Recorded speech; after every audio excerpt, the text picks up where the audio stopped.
আসসালামু আলাইকুম everyone. Gas আজকে আমি কি মজার রেসিপি নিয়ে হাজির হয়েছি সেটা হচ্ছে কাঁকড়া ভুনা। কাঁকড়া ভুনা এত মজা, তো আমি খুব সহজেই এই রেসিপিটা আজকে আপনাদেরকে তৈরি করে দেখাবো আমার স্টাইলে। ওকে, সো আমরা তাড়াতাড়ি দেরি না করে উপকরণগুলো দেখে নিই। সো উপকরণের জন্য প্রথমে আমার লাগছে এখানে পেঁয়াজ কুচি লাগবে। পেঁয়াজ কুচি আমি নিয়েছি আন্দাজ অনুসারে। আর এখানে আমি টমেটো, কাঁচামরিচ আর রসুন একসাথে ব্লেন্ড করে নিয়েছি। এই পেস্টটা মাস্ট। আর হচ্ছে কাঁকড়া সুন্দর করে ধুয়ে পরিষ্কার করে কেটে রেখেছি। এই তো রান্নার প্রসেসিংয়ে চলে যাই। সো প্রথমে কড়াইয়ে পরিমাণ মতো তেল দিয়ে নিব। সো তেলটা যখন একটু গরম হয়ে যাবে তখন আমি এতে এক এক করে এলাচি দিয়ে দিব, দারচিনি দিয়ে দিব, তেজপাতা দিয়ে দিব। দেন আমি আমার কেটে রাখা পেঁয়াজগুলো দিব। পেঁয়াজ যত বেশি দিবেন মশলা তত বেশি ইয়ামি অ্যান্ড গ্রেভিটা তত বেশি ঘন হবে। সো আমি পেঁয়াজগুলোকে ভালো মতো নাড়াচাড়া করব মিডিয়াম কালার আসার আগ পর্যন্ত, মিডিয়াম ব্রাউন আসবে। এই যে হালকা কুক হয়ে গিয়েছে, এই সময় আমি একটু লবণটা দিয়ে দিব। লবণ দিয়ে দিলে কি হবে, এটা কুকিং প্রসেস খুব ফাস্ট হয়ে যায়। সো তাড়াতাড়ি আমার এটা মিডিয়াম ব্রাউনে চলে যাবে। সো নাড়াচাড়া করতে থাকবো। দেন আমি একে একে দিয়ে দিব ধনিয়া গুঁড়ো।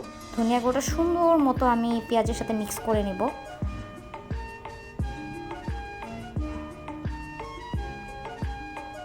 দেন আমি এতে হালকা একটু লবণ দিয়ে নিব। লবণটা হচ্ছে আন্দাজ অনুসারে, যে যতটুকু লবণ খেতে পছন্দ করে। আচ্ছা, এখন হচ্ছে আমি এখানে আদা রসুন বাটা দিব। আদা রসুন বাটা এখানে আমি 1 চা চামচ নিয়েছি, বেশি দিলাম না, কজ এটা ফ্লেভার তাহলে বেশি চলে আসবে। এখন আমার পেঁয়াজটা যখন মিডিয়াম ব্রাউন হয়েছে, এতে আমি বেশি করে মরিচের গুঁড়ো দিব। আমি ঝাল খাই, সো 1.5 চা চামচ মরিচের গুঁড়ো দিয়েছি। অ্যান্ড হলুদের গুঁড়ো দিয়ে নিচ্ছি আধা চা চামচ বা 1 চা চামচ দিতে পারেন। ভালো মতো নেড়ে ছেড়ে নিব খুব ভালো করে। কষানোটা হচ্ছে মেইন, যত বেশি কষানো হবে তত তরকারি মজা হবে।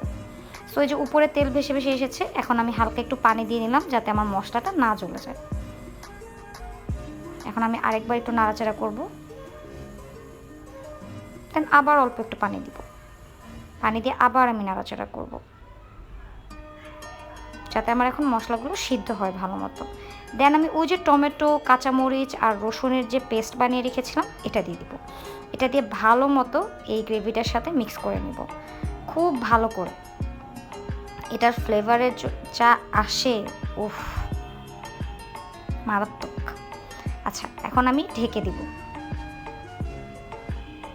সো 10 মিনিট পর আমি ব্যাক করলাম। আই এম এক্সট্রিমলি সরি, আমার কাঁকড়া ঢালার যে ফুটেজটা ছিল ওটা ডিলিট হয়ে গেছে, সো আমি দেখাতে পারলাম না। I am sorry. সো আমি কাঁকড়া দেখে নেড়ে চেড়ে নিলাম।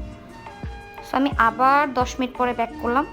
এখানে কাঁকড়াতে আমি এখনও পানি অ্যাড করিনি, কাঁকড়া থেকেই পানিটা রিলিজ হবে, তো ওই পানিটাকে আমি ভালো মতো টেনে নেব। দেন আমি পরবর্তীতে পানি অ্যাড করব। সো আমি আবার নাড়াচাড়া করলাম। এই রান্নাটা করতে মিনিমাম আমার 40 থেকে 45 মিনিটস টাইম লেগেছে। সো এই যে আমি আবার 10 মিনিট পর ঢাকনা তুলে আবার নাড়াচাড়া করব যাতে মশলা ভালো মতো কাঁকড়ার সাথে মিশে এবং কষানোটা যাতে ভালো মতো হয়। যত ভালো কষানো হবে কাঁকড়ার প্রতিটা স্টেপে স্টেপে তত মজার রস বাহির হবে।